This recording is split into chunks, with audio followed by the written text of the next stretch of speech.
Welcome to Bitter Reality Brewing, the perfect all-in-one electric brewing system. What does that mean to you? What does it mean to me? What does it mean to everybody? Could such a thing exist? I think so. I think it would be quite easy. So, in consideration, please make sure, let me know what you think. In the comments, let me know what features you would like to see, what features maybe you don't want to see that are already in the existing systems, changes, things that hopefully these vendors or maybe a new kid on the block will see and take to heart and go, you know what, we can do that. We can definitely do that. The systems I took into consideration for this video is basically the Grainfather Connect, the Anvil Foundry, the Brewzilla 3.11 with pump, of course, and all of these are with pumps, and I don't own a Brewzilla, but I know quite a bit about it. Also, a Green Mountain grill. I know, and you're like, a grill? We'll get to it at the end. There's a good reason. Don't forget to subscribe, like, share, and thank you for all your support. Let's get moving so this video isn't that long, I hope. As I felt all these units had advantages in different ways. So let's go with number one, the ability to switch between 120 and 240. That is such a simple feature, I feel, and the Anvil Foundry has it. Brewzilla's been offering a 220 version or 240, however you want to say it, but it doesn't switch back and forth. Grainfather doesn't offer that I've found anywhere in the US, and I know video is viewed throughout the world where a lot of people have 220 or 240, but in the US we have 110, 120. 240 or 220 is a luxury that we usually have for our things that use a great deal of power, like dryers, stoves, things like that. So adding that connection, or if you're in an apartment, you may not even have ability to get to a connection like that where you could brew. So having the ability to switch, such as owning or being in an apartment and then buying a house and saying, hey, I think I can get 220 run now. Yes, let's do it. So whether you're living in an apartment and you're moving to a house and you can only do 110, 120 where you're at, and you move to that house and now you want to do 220, 240, you got to buy a whole new unit? Are you kidding me? Oh, there, I'm on 240. I mean, a button. That to me is a no-brainer. The other big number two, low density burners to reduce scorching or the possibility of scorching. Brewzilla 3.11, from my understanding, is what they did is they went to low density burners. Anvil, low density burners from the get-go on the Foundry. Still a recent system, so they just did it right the first time. Grainfather, from my understanding, still uses high density burners. Sounds great. Think about it. You have more chance of scalding. If you've got a malt pipe, or you have, a grain pipe in there, and it's full of all your grains, and it starts to scorch because you're using wheat, rye, or you've over milled your grains a little bit, you can't get to that and fix that without creating a problem. And then you're gonna be hitting the reset button for the rest of your life because you're never gonna fix it until you clean the problem. Yeah, the low density, it's a no-brainer. A tight fitting grain basket. In the Grainfather, I have very little dead space. In the Anvil, I have a lot of dead space. That's why this smaller unit can brew bigger batches than this bigger unit. I don't have all that dead space. I can put 20 pounds of grain. Well, here I'm stuck at 16. Yeah, that needs to definitely be something to consider. Malt pipe, eliminate it. This thing that goes down the middle of a lot of systems, Anvil doesn't have it. I have yet to figure out a purpose for this thing because this thing just kind of floats on top of the edge of the grains. There's no purpose for this thing other than you getting away. If you're doing high rye, high wheat, or you crush your grains a little too much, you can still do brew in a bag in the Anvil by putting it inside the basket and eliminate some of the possibility for scorching even with a low density burner. With a malt pipe, you're done. You can't do it. You're just done. Other item, removable handle. The Grainfather has it, the Brewzilla has it, Anvil doesn't, but it is removable technically, but it's not easily removable. And it doesn't have the notch on the Grainfather. The Brewzilla does. There are a lot of people out there that are either disabled, I hate using that word, but challenged physically on things, or like myself and getting older and eventually won't be able to lift some of these things easily by ourselves without hurting ourselves. A pulley. I mean, all it takes is a little bump right here and a removable handle that I can put in that's not already sitting inside that's getting as hot as the malts. Removable. Other item, a groove for the grain basket to keep it safely in place. So when you're pulling your basket out, you're not bumping the, I don't even know where the heck I put it. Let's see, there it is, pops right out. something to keep this in place so it doesn't fall out or slide in. It's dangerous. It can fall into the boiling wort, it can fall into hot water. You could try to grab it not thinking and burn yourself. It needs to have some way that it stays in place, so when you pull up that grain basket, you can turn it slightly and set it right back down. The Grainfather does have that feature, and that's why I'm mentioning it. Built-in circulation pump, I kick this one around a lot. I like the Anvil's removable pump where I can move it around, do what I want, but I think it is nice to have a built-in pump. The built-in pump makes it easy, it's all-inclusive. The only issue I have with the built-in pump, at least on the Grainfather, I haven't seen the Brewzilla one, is it's not easy to clean. I can take the side panel off and that's about as easy as it gets. Everything else, it's much harder to take apart. The Anvil, I've got a couple fly nuts, I pop it apart, I clean everything out, I put it all back, I'm rocking and rolling. So I know and I can visually see that it's clean. So getting on with that, everything needs to be removable so it's easily clean, things that you can get in and clean easily, including the circulation pump. Other item, which I saw on the Brewzilla, is the cam locks. Love that. Super clamp, boom, none of this, screw this on, unscrew this, pop.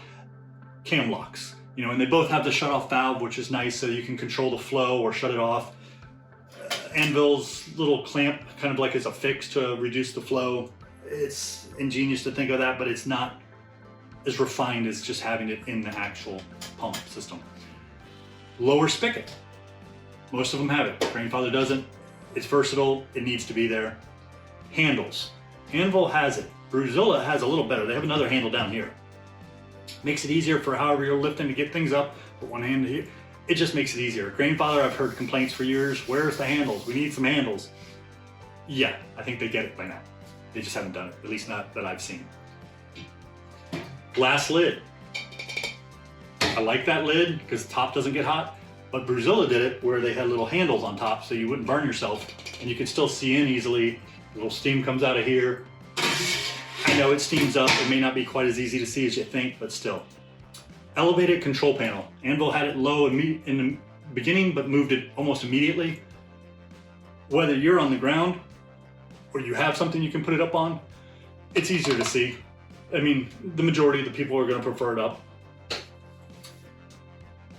Now, for things that I may have left off, like I don't want a chiller, I don't want a immersion chiller, I don't want a counterflow. I don't want that in the price of the product. Don't need it in the price of the product. I don't want to design a Homer Simpson American car for everybody that's $84,000. I don't think these features that I'm talking about are really going to cost that much. I mean, one of these companies will do it or somebody will come along and do it. Here's the nice to haves, and these are add-ons. These are things that helps keep the price down for the average person purchasing it, but allows the companies to make a little extra profit too at the same time. They're in it for money. And warranties, 1 year, 2 year, they got a 3 year now. A 2 year warranty I think should be the standard. I like 2 years. I mean, the things go through a lot. I get it, why they did a 1 year just in case. They didn't know. These guys have moved to a 3 year, which kind of blew me away with all the issues I've had with mine, but not everybody's had those same issues. It depends upon the person's and your mileage may vary. But a sight glass for measuring. If you ever tried to look and try to measure this when steam's pouring out and the boil's going, it's not easy. And you're just kind of getting a nice facial. It's not something I want. A sight glass, that would be an add-on. Neoprene jacket. I have one, I don't really use it. During the winter time, people up north I know like to keep everything. Mine's double walled here, this one isn't. But either way, it wouldn't matter. It would still help to keep the heat in, whether it's double walled or not. A sturdy stand, and I know you're thinking, huh? Not everybody has the perfect thing to set it on. They could sell a stand that they've tested, that their unit fits directly on. Sturdy, brings it up another foot or foot and a half, 18 inches maybe. A whirlpool arm. I noticed Brewzilla has a whirlpool arm add-on that has the cam locks and everything. That's pretty cool. I like that. Haven't had one of those. I have to do it myself, or as I do now, as I use a drill with a spindle piece on it. Pulley system, and I'm not saying you can't buy a third-party pulley system, but maybe something that's been tested that can lift the weight without having any concern other than what it's mounted to, of course, which person selling the pulley system wouldn't be responsible for that. Hop spider. I have a great hop spider, but one that fits into the system, maybe has curved a little around the edges so it's not just one size fits all and it fits into the system properly, or clamps in where you can still close the lid, whatever. You probably don't want to close the lid during a boil, but something to consider. Chiller, immersion chiller, counterflow, plate chiller. I know I said no chiller. That could be an add-on. There's a lot of people buy these things and already have a chiller. Don't want one, don't need it, don't need that additional cost in the product.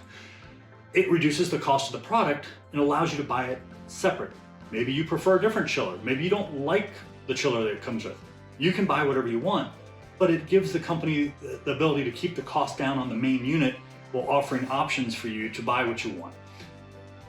Now the last, and this is where the Green Mountain Grill comes into play. Green Mountain Grill offers a Connect version and a non-Connect version of most of their grills, which means you can control everything from your wireless in your home, or if you're on the road, you can do what they call ad hoc. And I'm an IT guy, and I know not everybody out there is an IT person. Ad hoc means I talk back and forth with wireless directly to the device. I'm not on any wireless network with the exception of maybe cellular technology, so I'm pulling things from the net.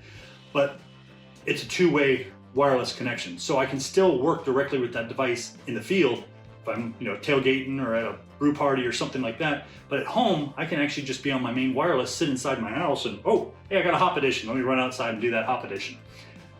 The key is you could have one. A lot of people don't like that. They don't want any technology like that. Having digital buttons is bad enough.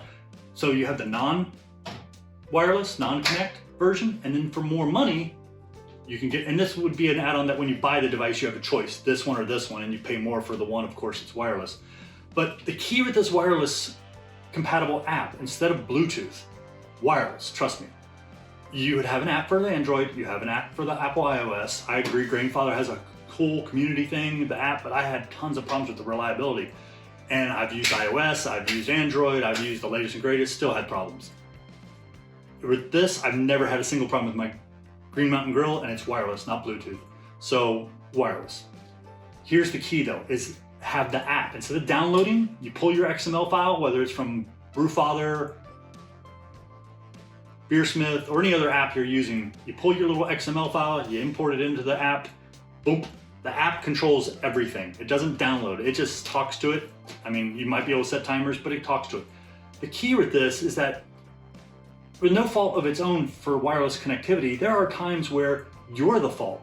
Your device battery died, your device rebooted. You didn't do it, the device just decided to reboot. We've all seen that. I know I've had my iPhone, I went to answer a call and the whole phone reboots. And I'm like, the heck just happened? Things happen. I should be able to switch between my Android over to a different app or a different device with the same app, reconnect, move through my brew, and go, oh, I was right here on the second step of the mash. Boom, I'm mashing out at 168. And I'm 5 minutes in, so let's move it forward 5 minutes. Okay, I got 15 minutes left. Start. And resume. That's the key. Resume where you left off on that brew. You can't do that with this, at least not that I did when I was frustrated beyond belief. At that time, the features did not have resume, at least not on this current model. I could not resume where I left off. A lot of times it told me I still had something running. That drove me nuts. And you gotta give credit to Grainfather. They are the first and still the only one that I'm aware of that even has some like this. It just needs to be tweaked, as they say in IT. So that's where I'm at as far as on features. Also, get rid of the filter on the bottom. Just let the stuff flow and make sure you're filtering good on top. This thing gets clogged, you're SOL trying to get this thing unclogged with all that boiling water. That's my 2 cents. Not sure what I missed, not sure what other people are thinking. Leave a comment, let me know, share, like. Thank you again for joining us here at Bitter Reality Brewing and the perfect all-in-one brewing system. Once we get enough comments, maybe I'll share this out to some of the companies. Hopefully they see it, they take it to heart. I know they're always probably doing R&D and research, and maybe they'll consider some of the changes that we've mentioned. Thank you.